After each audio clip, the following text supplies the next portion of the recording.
la stratégie avancée, c'est-à-dire ils vont se déplacer vers un centre où la vaccination, il n'y a pas la prestation vaccination normalement, ou bien dans une place publique, ou bien dans un endroit, et aussi le programme des campagnes, donc de la stratégie mobile, donc des équipes mobiles. Ça, c'est vraiment un point important donc, sur lequel on insiste. Un deuxième point qui est très, très important et que malheureusement, malgré, c'est la quatrième campagne, donc on a eu 3 campagnes, mais on a toujours un souci par rapport à l'évaluation de ces campagnes. Donc, c'est vraiment important. On a partagé avec vous donc, un lien de Google Sheet où vous pouvez encoder directement l'évaluation de ces vaccins. Donc, ça doit se faire donc, de façon quotidienne.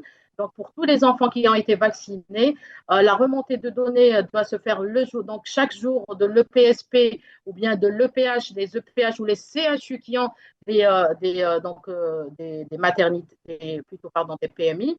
Et ça doit remonter au niveau de la DSP. Et c'est la DSP qui encode au niveau de ce lien pour que l'information remonte au niveau du PEV, donc au niveau central. On doit faire bien sûr la collecte des données sur tous les vaccins administrés, aussi sur le nombre d'enfants qui ont été vaccinés, sur les différentes situations. On va le voir en détail au niveau du canevas d'évaluation. Et donc, bien sûr, à long terme, les résultats de cette campagne. Donc, on a une évaluation pour la campagne, mais par la suite sera intégrée aux données du PEB. Et donc, l'objectif principal, c'est d'augmenter la couverture vaccinale. Voilà, donc voici le lien. Il a été partagé avec tout le monde. Il faut juste cliquer dessus. Il faut vraiment juste cliquer dessus et puis on peut aller encoder directement les vaccins, donc les doses administrées. Et on insiste pour qu'il n'y ait pas d'erreur, pour qu'il y ait quand même une certaine coordination. C'est la DSP qui doit encoder. Comme ça, nous, on a 58 interlocuteurs au lieu de 273 EPSP et je ne sais combien d'autres CHU ou d'autres EPH qui offrent la prestation de vaccination. C'est vraiment important d'avoir un seul interlocuteur qui est la DSP pour pouvoir signaler certaines incohérences, certaines rapports qui ne sont pas complets, donc des journées qui ne sont pas encodées, ou bien sûr quand on ne reçoit pas les données à temps. Donc la complétude, c'est vraiment que ça soit complet pour les 7 jours de la campagne de rattrapage et que ça soit fait à temps. Donc on ne va pas attendre 7 jours pour encoder le premier jour, pour le faire le lendemain. Donc, on sait que c'est difficile de le faire le jour même, mais on tolère toujours la matinée du lendemain, mais au moins la journée du lendemain. Là, malheureusement, dans certaines nuits, là, on arrive au 7e jour et les données ne sont pas encodées. Donc là, on va passer, ça c'est juste une capture du lien. On va passer directement, donc je vais essayer voilà, normalement je clique, je l'ai déjà ouvert, mais voilà, on clique, c'est juste pour vous montrer, on clique, on est déjà dedans. Voilà, donc je vais juste réduire. Est-ce que vous arrivez à voir le... Non, il n'arrive pas à voir. Hop, je vais partager.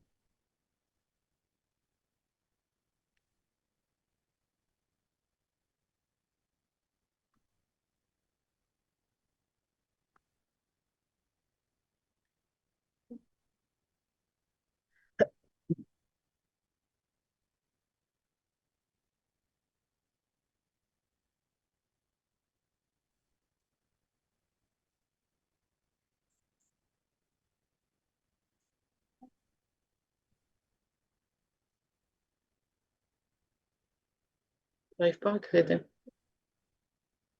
Donc voilà, j'arrête le partage. Hop.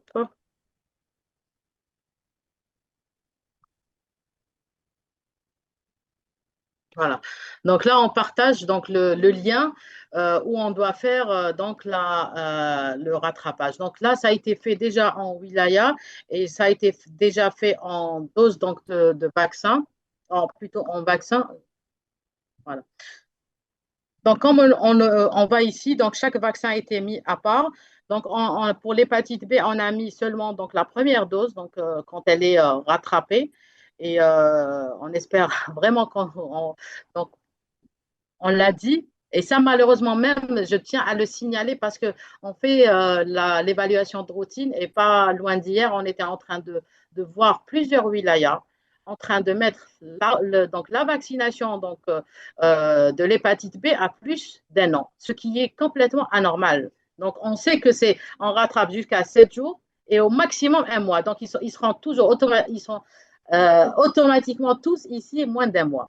Donc, et là, il y a une répartition par rapport aux enfants qui sont zéro dose, et là, la définition, elle est ici. Il faut savoir, donc là, on répète et on rappelle cette définition. Les enfants zéro dose sont des enfants qui n'ont pas, selon la définition de l'OMS, qui n'ont pas reçu la première dose de diphtérie, tétanos et coqueluche. Donc, ce qui correspond à notre calendrier, à la première dose de l'hexavalent qui est à l'âge de 2 mois. Donc, c'est 7. Donc, quand on dit hexavalent 1, c'est la première dose qui est à 2 mois. La deuxième dose de l'hexavalent, c'est la dose qui est à 4 mois. Et puis, donc, la troisième, c'est le rappel à 12 mois.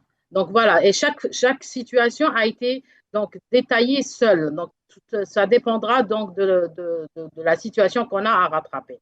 Par la suite, donc, vous pouvez avoir un enfant qui a plusieurs vaccinations à rattraper. Par exemple, va rattraper le BCG. Bon, on laisse l'exemple du BCG. Il va rattraper l'hexavalent, le pneumocoque et le VPO. Donc, il a moins d'un an pour la première dose. Il a 6 mois. Il n'a pas fait la première dose donc de 2 mois. Et on le rattrape. Donc, on va mettre une dose ici. On peut le faire.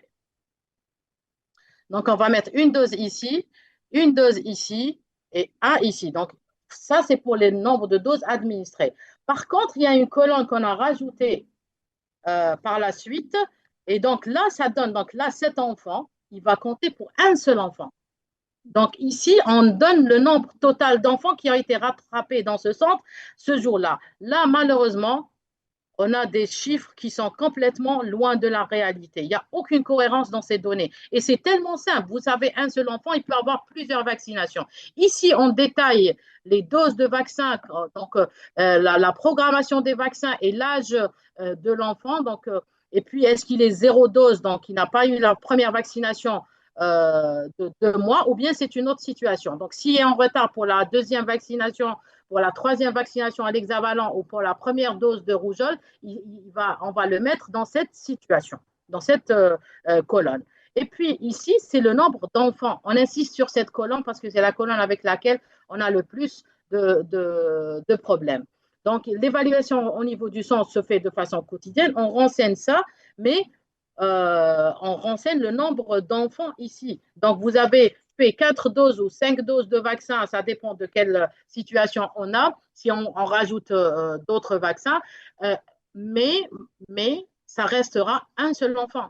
Donc, vous avez fait 2 injections, ici, il y a 2 injections, on a droit encore à une troisième injection, et puis le VPO, il est oral. Donc, là, par exemple, on peut avoir la situation, si c'est un enfant, si c'est un nourrisson qui a, par exemple, 12 mois, et qui n'a pas fait, qui est zéro dose, là, on peut être en situation de rajouter, ici, par exemple, rajouter la première dose aussi de rougeole. Donc, c'est possible. Donc, il aura 3 injections et il aura l'injection, donc il aura le VPO qui est oral. Mais là, on a marqué 4. Ici, on ne met pas 4. On met un seul enfant. C'est vraiment cette partie qu'on veut détailler avec vous. Donc là, je pense que ce lien a été déjà utilisé, tout le monde est déjà habitué. Donc, il y a les différentes wilayas, elles sont déjà, donc chacun en doit renseigner. Et j'insiste, quand je dis ça, c'est vraiment la synthèse de la wilaya. C'est pas, les EPSP ne peuvent pas. Oui. D'enfants. Et donc là, c'est les wilayas. On insiste pour que ce soit les wilayas. Les EPSP ne peuvent pas encoder. Et on insiste pour celui qui fait l'évaluation au niveau de la wilaya, de la DSP, de vérifier la cohérence des données. C'est vraiment important. C'est beaucoup plus simple de vérifier pour votre wilaya avec vos 4 EPSP que pour nous de vérifier pour toutes les wilayas avec 273 EPSP. Donc, j'insiste vraiment sur ce point. Et puis, voilà, donc si on fait une évaluation, Il ne faut pas juste renseigner pour renseigner. Il faut que ça soit cohérent. Il faut que ça soit aussi correct. Donc là, vous avez des informations. Donc, par exemple, ça, c'est le premier jour. Là, vous avez pour dans le deuxième jour, là, vous avez différents onglets pour aller donc vers d'autres jours jusqu'au dernier jour. Un point important, c'est pas la peine de rajouter. Donc, on parle toujours des personnes, je ne sais pas pour quelle raison, de rajouter des onglets. Donc, on rajoute à la fin de la campagne, on va retrouver une vingtaine d'onglets. Et aussi, on ne rajoute pas. Donc, là, ce qui est en bleu, c'est des formules. Vous ne pouvez pas encoder. Vous pouvez encoder là où il y a le blanc. Et vous, s'il vous plaît, il ne faut pas changer les formules. Sinon, donc, je pense qu'on va verrouiller, on va faire comme là, quand on verrouille les sans verrou. Mais malgré ça, on trouve toujours surtout des insertions. On trouve beaucoup d'insertions. Donc, il ne faut pas changer, il ne faut pas toucher au Canva. Il faut le renseigner de façon correcte, de façon, donc, dans les temps, donc vraiment dans les temps escompté. Voilà donc ce que j'ai à vous dire. Maintenant, je sais qu'il y a eu certaines questions. Voilà les questions. Oui, ça c'est une très bonne question. S'il vous plaît, il y a un micro qui est ouvert. Est-ce que vous pouvez le mettre, vous pouvez couper le micro? Donc, il y a une question qui est posée par le PSP Inti-Motion et c'est une question vraiment pertinente. Et malheureusement, c'est quelque chose qui est rapporté de façon donc régulière. S'il vous plaît, c'est quel? Non, non, non, je parle pour le micro. Oui, donc la question de l'EPS Parenting Motion, donc certains médecins au niveau de l'EHS, donc l'EHS c'est vraiment, alors c'est un établissement hospitalier spécialisé, je suppose qu'il y a des naissances ici, donc il y a une maternité, et reporte la vaccination du BCG et de l'HBV chez les prématurés. Donc, on l'a dit, ça, donc, la question déjà pour les nouveau-nés normaux. Déjà, ça, on a beaucoup de structures qui reportent ça, et ça, c'est pas normal, notamment chez le privé. Donc, on donne un rendez-vous parce que le BCG est multidose, on donne le même rendez-vous pour l'hépatite B qui est monodose et qu'on peut le faire. Je sais que certains établissements le font vraiment à la naissance quand le nouveau-né est en bonne santé, il est stable, il n'y a pas de problème, ils le font avec la vitamine K. Ça, c'est pour protéger, veiller à la protection de la transmission verticale. En ce qui concerne les... Pardon? قصر الحيران, EPSP قصر الحيران. Tu peux lui envoyer un message, s'il te plaît. Oui. Vous pouvez mettre votre micro sur mute, s'il vous plaît, on vous entend. Donc, chez les prématurés, donc, ça a été donc, le guide de mise en œuvre du calendrier vaccinal de 2023. On a 2 chapitres qui se sont rajoutés. Donc, le chapitre rattrapage et le chapitre aussi de situations particulières. Et parmi ces situations, le prématuré. Le prématuré, il faut le vacciner. Il faut le vacciner comme un nourrisson normal, bien sûr, en veillant à respecter certaines. Donc, quand c'est un prématuré de plus de 32 semaines, plus de 1,5 kg, on le vaccine selon l'âge chronologique. Donc, ce n'est pas selon l'âge gestationnel. On va pas attendre. S'il vous plaît, le PSP, est-ce que vous pouvez couper votre micro? C'est bon?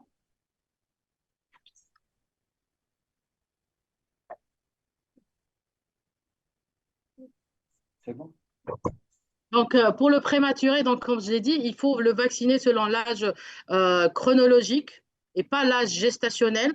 Il faut donc, c'est des nouveau-nés qui sont en situation vulnérable. Au contraire, il faut les protéger. Maintenant, donc, quand c'est un prématuré qui a moins de 28 semaines et qui est toujours hospitalisé, donc s'il est toujours hospitalisé, il faut faire un monitoring cardio-respiratoire et donc le laisser en surveillance 48 heures. Voilà, donc sinon pour le reste, il faut faire la vaccination. S'il est toujours hospitalisé à 2 mois. Donc les prématurés, on les vaccine. S'il vous plaît, c'est vraiment important. Si vous prenez le guide donc, de mise en œuvre du calendrier vaccinal, donc il y a parmi les situations, il y a la vaccination des prématurés. Donc là, il y a une question par rapport aux enfants scolarisés âgés de 6 ans et plus qui n'ont pas reçu leur or. Est-ce qu'ils sont concernés par cette campagne? Donc ça, c'est une très bonne question. Pourquoi? Même si on a mis donc, que cette campagne concerne la population cible, c'est les enfants de moins de 6 ans. Mais je l'ai dit au début donc, de la présentation qu'on a des clusters de rougeole. Quand vous prenez un enfant qui a 6 ans, 10 ans ou 14 ans, malheureusement, c'est des situations qu'on a vues, ce pas des situations anecdotiques, on le rattrape. On rate aucune opportunité, même s'il a plus de 6 ans. Surtout dans la situation, il a plus de 6 ans, il n'est pas vacciné contre la rougeole, c'est très grave. Donc, et c'est très grave, surtout si donc il habite dans un EPSP où on peut faire. Ça, c'est un point que je voudrais vraiment souligner. Les PMI et donc ne doivent pas être des centres, comme le dit toujours Dr Laïd, des centres où il y a des actes administratifs, comme au niveau de la commune. Il est venu, il est vacciné, on le note. Non, on suit notre population cible. C'est vraiment un engagement et l'engagement premier vient de la PMI. Donc, on a vu, franchement, avec très peu de moyens, et ça, je vais le citer au niveau de l'EPSP El Qala. Donc, je tiens à saluer, on a vu une sage-femme, franchement, donc, tout le monde dit que les convocations, c'est difficile, on n'a pas. Donc, franchement, quand on veut, on peut. Elles, avec très peu de moyens, ils font les convocations. Quand vous vérifiez les registres, ils font les convocations. Ils vont même, quand l'enfant ne se présente pas, ils se déplacent pour aller le vacciner. Et ça, quand je le dis à l'EPSPRA, c'est vraiment aux frontières tunisiennes. Donc, ils sont là parfois, ils sont en train de vacciner ici avec d'autres équipes de l'autre côté. Donc, ça se fait et ça se fait de façon vraiment que je tiens à saluer, à féliciter. C'est quelque chose qu'on peut faire. Tout le monde dit que c'est difficile. C'est vrai que c'est difficile, mais je peux vous assurer que quand on veut, on peut. Même s'il y a des difficultés, on n'arrive pas. Qui est-ce qui doit prendre en charge ces lettres? Qui est-ce qui doit prendre en charge ces timbres? Qui a des petits problèmes quotidiens, d'ailleurs, voilà, qui sont au niveau de toutes les structures. Toutes les structures, on a ces petits soucis quotidiens, mais il faut les surmonter. C'est une responsabilité et c'est une responsabilité partagée. C'est vraiment une responsabilité partagée avec le personnel au niveau de la PMI, avec les médecins consultants voilà, qui ne veillent pas à encourager ou que malheureusement parfois donnent des certificats ou des attestations de contre-indication de vaccination. Ça, c'est encore pire. Au niveau de l'EPSP qui ne fait pas de supervision et des formations au niveau de ces centres de vaccination et la DSP aussi au niveau des EPSP et au niveau des EPH et des cliniques privées. Et bien sûr, même quand on dit la responsabilité partagée, même au niveau central, elle est partagée. On est tous responsables si la couverture vaccinale n'est pas bonne. On est tous vaccinales. Bien sûr, Dr Laïd insiste au niveau des centres de vaccination, au niveau des CMF, de faire ce micro-plan auquel j'ai parlé tout à l'heure. Donc, certains centres de vaccination l'affichent au niveau de leur page, donc ils savent quand est-ce. Donc, le programme est affiché pour la population qui habite une certaine zone géographique. Donc, c'est une stratégie fixe. Ils se déplacent vers les centres de vaccination pour se faire vacciner ou se faire rattraper. Il y a la stratégie avancée, c'est-à-dire que donc il y a des équipes qui se déplacent peut-être 2 jours par semaine vers une autre structure qui n'offre pas la prestation de vaccination ou parfois vers une place publique, parfois vers des écoles coraniques, parfois vers des mosquées pour pouvoir donc offrir la prestation de vaccination et c'est un planning qui doit être affiché et aussi donc le planning des équipes mobiles. Il faut savoir que l'Algérie, c'est un continent. La densité de la population au niveau du sud, elle est vraiment donc elle est petite et parfois donc on a vu il y a entre 2 habitations on peut trouver des dizaines de kilomètres, si ce n'est pas des centaines dans certaines régions. Donc c'est pour ça dans les zones éparses et dans les zones surtout au niveau du sud. J'insiste aussi sur la vaccination des populations vulnérables. Donc les migrants, il faut les vacciner. C'est une population qui est source, donc qui est vulnérable déjà pour leur sang. Et puis, s'ils portent certaines donc, maladies, ils peuvent les transmettre, notamment avec les taux de couverture qui sont pas qui ne répondent pas encore aux objectifs. la population nomade aussi. Donc, il y a professeur Snossi qui donne toujours cet exemple et qui vraiment, je trouve, très intéressant. On dit que les nomades, donc, ils ont tous des cheptels donc de bétail et de moutons et que comme c'est la source de revenus, ils vaccinent leurs moutons. Ça, c'est obligatoire parce que c'est leur source de, de, de, de, voilà, de survie. Donc, ils vivent grâce à ça. Et malheureusement, ne vaccinent pas leurs enfants. Eh bien, il faut essayer, donc, dans une approche One Health que Dr Mahyout maîtrise beaucoup mieux que nous tous, eh ben, il faut programmer des séances de vaccination, aussi bien pour les enfants le nourrisson que pour le cheptel en même moment. Si ça peut marcher de cette façon, il faut le faire. Donc, voilà, on insiste sur ça. Est-ce qu'il y a d'autres questions?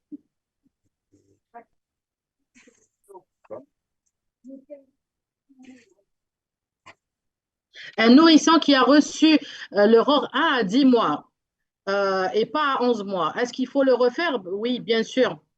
Oui, bien sûr. Donc, il faut la dose quand elle n'est pas faite à l'âge recommandé, elle est invalide. Elle est non valide, donc il faut la refaire. Elle ne compte pas. Retard vaccinal avec l'aurore, on l'a dit, c'est 15 jours pour euh, pour la première dose et c'est 2 mois pour la deuxième. Je dirais que pour la situation actuelle, j'attendrai pas 2 mois. On a un délai minimum de 1 mois. Bien sûr, pour ceux qui ont, franchement, c'est important ça, hein. Donc, moi, j'aurais même dit, mais bon, la définition est ce qu'elle est. Elle est donc le retard pas le rappel, mais pour la deuxième vaccination, on insiste sur ça, c'est 2 mois. Donc, s'il vient, il a 20 mois, il est en retard vaccinal. Docteur Laïd insiste, si on fait le rattrapage, ça doit être pour des situations exceptionnelles. Et bien sûr, l'activité de routine ne s'arrête pas. Et il y a un point aussi sur lequel je voudrais vraiment insister. La PMI, normalement, elle doit travailler toute la journée.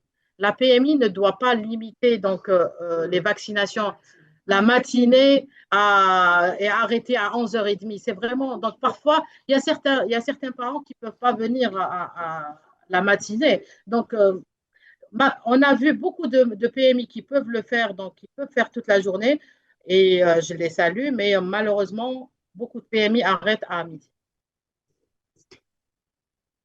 Donc, par rapport à l'évaluation, j'explique que ne sont rapportés que les rattrapages.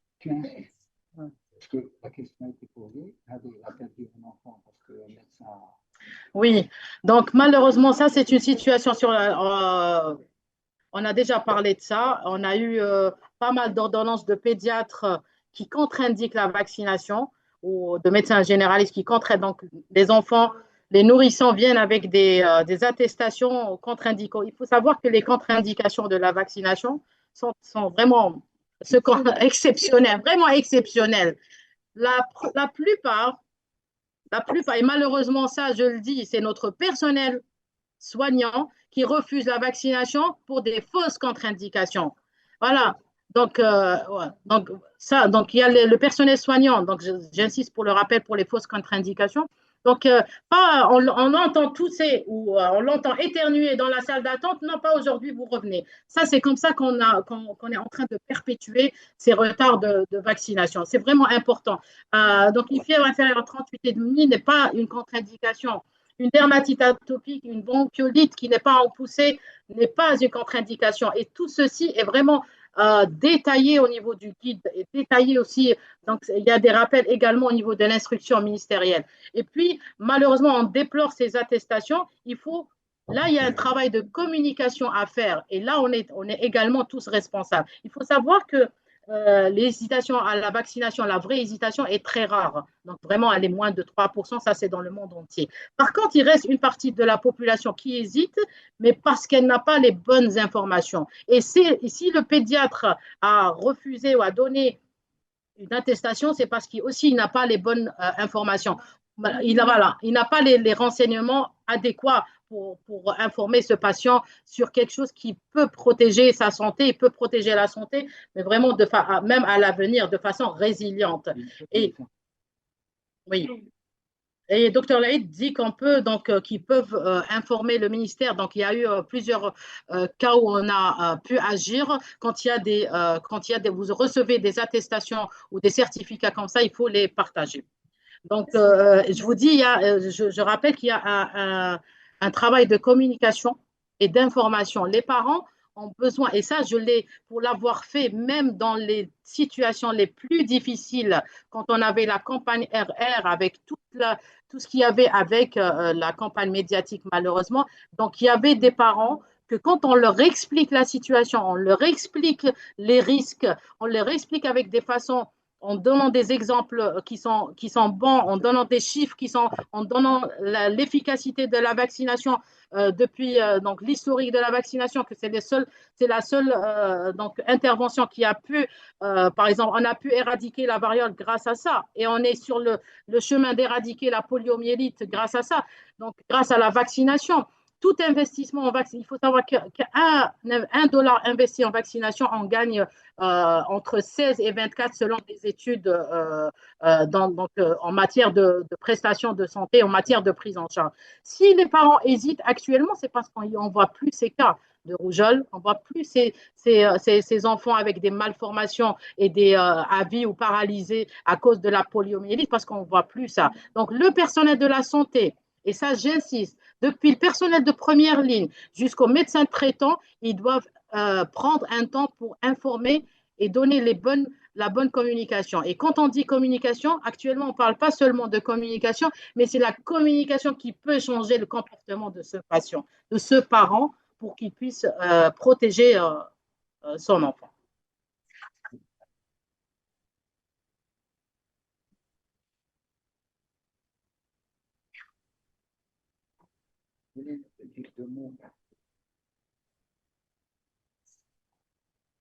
Au niveau de l'évaluation, c'est donc oui, c'est juste ceux qui sont en situation de retard vaccinal qui sont encodés. Donc ça, et cette fois, je sais que donc il y a eu, on a donné la définition du retard vaccinal. Ça, c'est pour juste pouvoir faire la part des choses entre rattrapage et vaccination de routine. Encodé. Saisi, docteur Laïd, oui, c'est encodé, saisi et inscrit. Voilà, donc, n'amaro les cases blanches. C'est vraiment important. Donc, je ne sais pas comment le dire en cabine, mais voilà. Donc, je ne sais pas, il n'y a pas d'autres questions?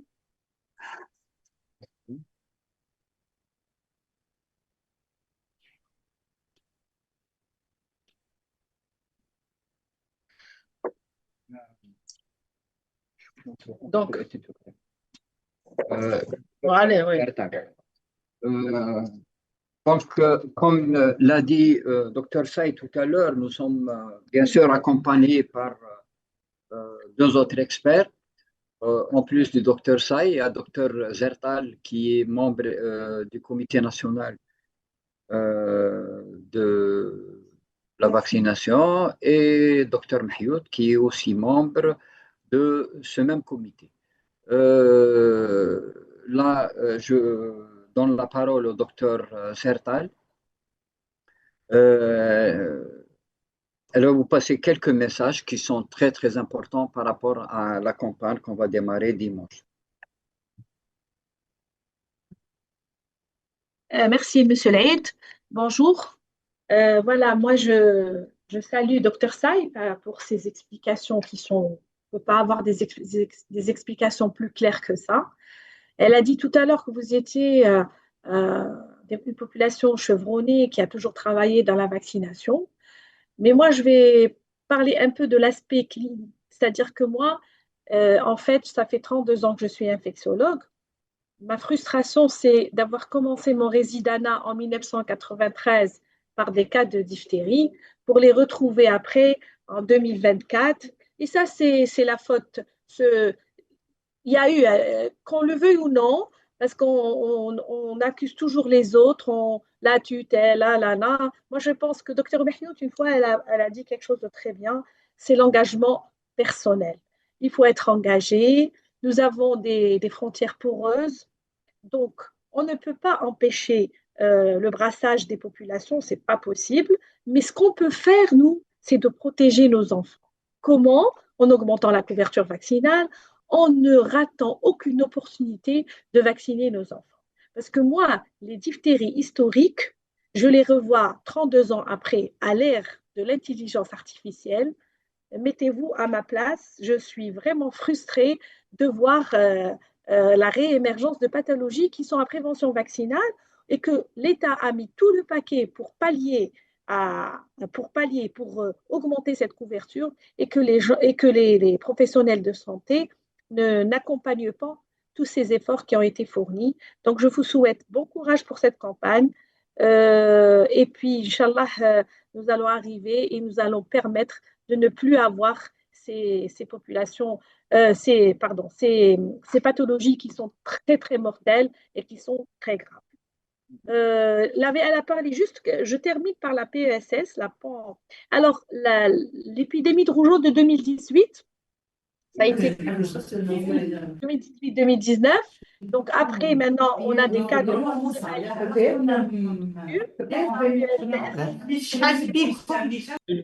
S'il vous plaît, coupez vos micros.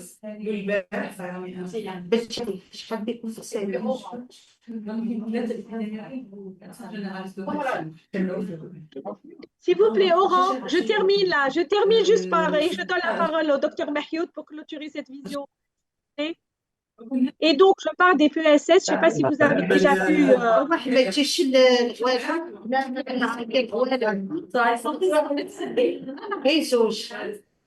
Des antibégus. Malheureusement, c'est des enfants qui deviennent des légumes, donc des handicapés. Et je termine par une phrase magique que le professeur Besnoussi dit toujours. La PESS, c'est l'arbre qui cache la forêt. C'est-à-dire qu'il y a une grosse épidémie de rougeole. Pour avoir ces PESS, ça veut dire et tout ça. Donc, j'espère que cette campagne va arriver, c'est-à-dire va bien se dérouler. Oui, la PESS, c'est la rougeole. C'est une complication tardive de la rougeole qui survient après une rougeole dans les 5-6 ans. C'est pour ça que je vous ai dit que la PESS est un cas de PESS, c'est-à-dire que l'enfant, il est handicapé, il devient une IMC, infirmité motrice et cérébrale, et donc du coup, et tout ça, on peut l'éviter par la vaccination. Donc, s'il vous plaît, engagement de cette campagne, et je vous remercie. Docteur Mahioud, s'il vous plaît, le dernier. La docteur Saïd, elle va répondre. Donc, juste avant de donner la parole à Dr Mahioud, donc il y a deux questions qui sont intéressantes, deux dernières questions. Donc, il y a comment calculer, puisqu'on doit faire l'évaluation séparément, l'évaluation rattrapage et la vaccination de routine. Alors, comment on va évaluer les doses perdues, donc le taux de perte, parce qu'on utilise les mêmes. En fait, pour vos actes vaccinaux, rien ne va changer parce que ces actes qui sont faits dans le cadre de la campagne de rattrapage vont compter dans la vaccination de routine. C'est seulement au niveau de ce lien que vous allez saisir donc les vaccinations qui sont faites dans le cadre de rattrapage. Et voilà. Donc, l'évaluation de taux de couverture, que ce soit par acte vaccinaux, et c'est là où on a le taux de perte pour chaque vaccin, là, on le fait de façon, on inclut même la vaccination de rattrapage. J'espère avoir répondu à votre question. Il y a une autre question, on nous dit, puisque le pneumocoque n'est pas fait, n'est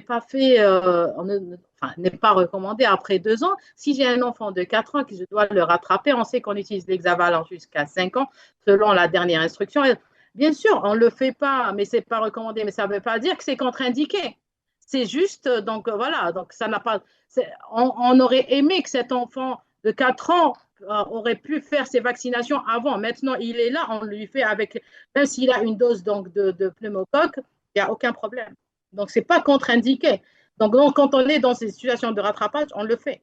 Il n'y a pas une contre-indication. Quand on dit il n'est plus recommandé, c'est-à-dire il faut veiller à le faire avant cet âge pour pouvoir protéger l'enfant à l'âge où il est le plus à risque de ces infections qui puissent malheureusement avoir des complications jusqu'au décès. Donc, je passe la parole à Dr. Mahioud.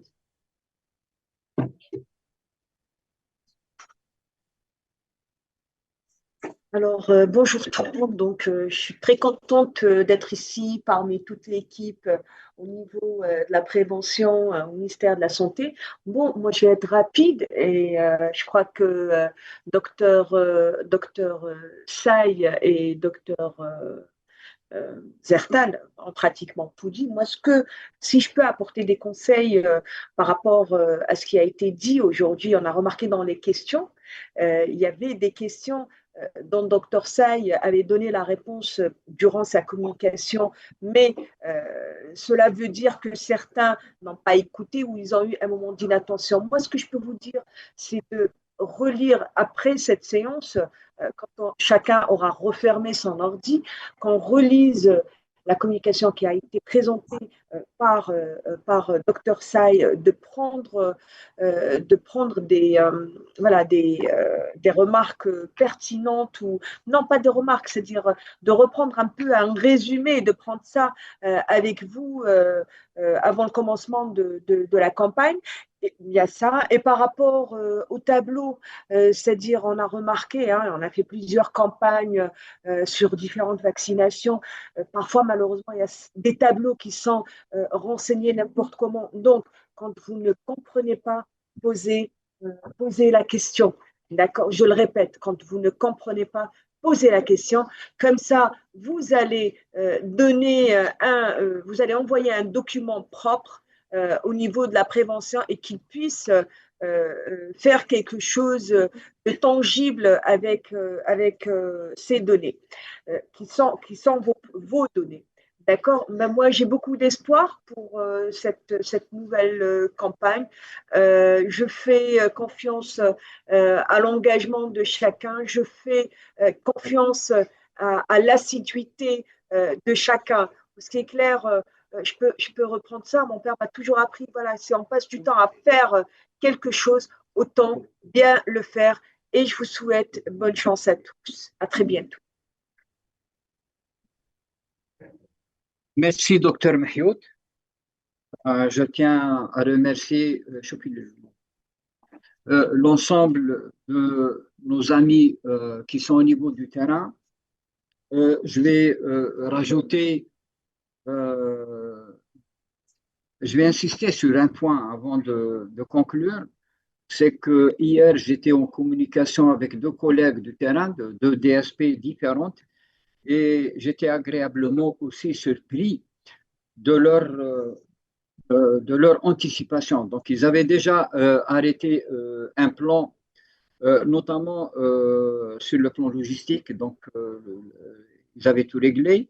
Ils avaient, par contre, sur le plan communication, ils avaient déjà prévu, ils ont pris contact avec des associations, le mouvement associatif au niveau de leur wilaya respectif. Certains ont déjà certains EPSP, je l'ai dit tout à l'heure au docteur Say, et ils les ont partagés avec moi. Donc, ils avaient élaboré des affiches pour appeler ou sensibiliser la population pour, pour les tenir informés des dates de la campagne. Là, ce que je souhaiterais que toutes nos équipes soient à la hauteur de ce qui nous attend, si vous voulez, par rapport à surtout disons le contexte épidémiologique actuel fait que nous devons faire énormément d'efforts en termes de vaccination. Ces campagnes récurrentes qu'on est en train d'organiser, je l'ai expliqué avant, sont liées à plusieurs facteurs, notamment à la pandémie. Et un autre facteur, c'est, si vous voulez, il y a eu une instabilité du personnel au niveau du PEP, c'est-à-dire au niveau des structures. Là, nous insistons énormément auprès des responsables pour que cette situation reprenne son cours normal. L'autre point, et je ne fais qu'insister, c'est je demanderai de manière formelle au CEMEP de se doter de microplans. Les microplans, Dr Say l'a expliqué tout à l'heure, ils concernent la vaccination de routine, mais ça concerne aussi les équipes mobiles. Et les deux clusters qu'on a eus, les deux clusters de rougeole qu'on a eus récemment, en 2025, je ne vais pas citer les wilayas, c'est que c'est des localités qui sont lointaines de structures de santé et malheureusement, ils n'ont pas été visités. Malheureusement, c'est des enfants qui n'ont pas été vaccinés et là, nous trouvons cette situation un petit peu déplorable.